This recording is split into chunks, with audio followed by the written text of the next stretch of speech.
प्रभु जीशुख्रीष्ट नाम प्रतिदिन रोटी रे आपण मानक पुणी स्वागत करुछु। आज मे मास 24 तारीख शुक्रवार दिन 2024 वर्ष। आज ध्यान होउछि मुख्य सृष्टि। परमेश्वर कहले देखो मु तुमको प्रत्येक सौद देली जहाँ पृथ्वी पृष्ठर बिहन उत्पन्न करे एवं प्रत्येक गछ जार फल बिहन दिए यह खाद्य पाई हेबो। आदि पुस्तक 1:29 पद। ईश्वर समस्त सृष्टि मध्य मनीष सर्वोच्च, कारण ईश्वर मनुष्य को निज प्रतिमूर्ति एवं समान भाव में सृष्टि करिसेंती। आम गीत संहिता 139 रे पढ़ुछु जे मनीष चतुरतार सहित तैयारी होइछि। गीत संहिता 139 14 और 15 पद। ईश्वर किपरि मनुष्य को सृष्टि कले ताहार रहस्य बुझी न पारे नास्तिक माने दाबी करते जे मनीष गोटे कोशिका जीव आमबा कि अनेक रासायनिक उपादान को मिसाई विकसित होइछि। विवर्तन ऋतु को प्रोत्साहित करुथिबा वैज्ञानिक डार्विन कहिथिले जे मनुष्य बैगणर उत्पन्न होइछि। अन्य केतक अछंती जो माने मत दियंछि जे मनुष्य घुषुरी उत्पन्न होइछि, कारण मनुष्य एवं घुषुरी रक्त तुलनात्मक अटे। किंतु मनुष्य सृष्टि करिवारे ईश्वर के गुरुत्वपूर्ण उद्देश्य अछि। जगत सृष्टि हेबा पूर्व से आमको तांको ठारे मनोनीत कले जेपरि आम माने पवित्र हेबा एवं प्रेम रे तांको सम्मुख रे दोषी न हेबा। एफिसियों 1:4 पद। अनंत ईश्वर मानव जाति पाई एक अनंत उद्देश्य रखिथिले।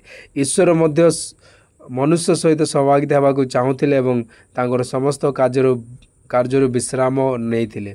से आमको चाहती जे तांको सहित स्नेहपूर्ण सहभागिता हेबा एवं सप्ताह अति कमरे गोटे दिन तांको ठारे आनंद करबा। एही कारणरू से विश्राम दिन को उपासना करिवार दिन भाव में सृष्टि कले। तापर ईश्वर सप्तम दिन को आशीर्वाद कले एवं यह को पवित्र कले। आदि पुस्तक 2:3 पद।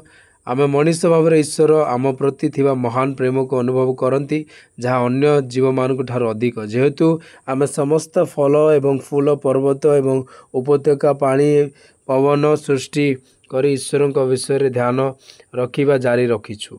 केवल आम पाई आम निज हृदय अतिष्ठ होई तांको प्रेम पाई तांको प्रशंसा करू, कारण ईश्वर प्रेम। प्रथम जौन 4:8 पद। जगत सृष्टि हेबा पूर्व ईश्वर तुमको तांको ठारे मनोनीत कले, तेणु आम माने पवित्र हेबा उचित एवं प्रेम रे तांको आगरे दोष बिना। से हेउछंती प्रेम रे प्रतिछवि एवं उत्स। से अग्नि सदृश, से दयालु अटंती। से प्रेम को प्रकाश करने को पिता ईश्वर तांकर एकमात्र पुत्र को यह जगत को पठाइले। प्रभु जीशु प्रार्थना रे यह मने पकाइले एवं तांकर हृदयर इच्छा को एहीपरि भाव में प्रकाश कले। पिता मु इच्छा करे जे तुमे मते जो लोक देइछ से माने मध्य मो सहित रहंतु, जोठारे से माने मते देइथिबा गौरव देखिबे, कारण जगत सृष्टि हेबा पूर्व तुम मते प्रेम करिथिल। जौन 17:24 पद। ईश्वर संतान माने ईश्वर प्रेम आपण जीवन मूल उद्देश्य है। अधिक ध्यान करने गीत संहिता 115:15 पद। तुम्हें स्वर्ग और पृथ्वी सृष्टि कर प्रभु द्वारा आशीर्वाद प्राप्त हुआ। प्रभु ए वाक्य आपण समस्त को आशीर्वाद करंतु। आमेन।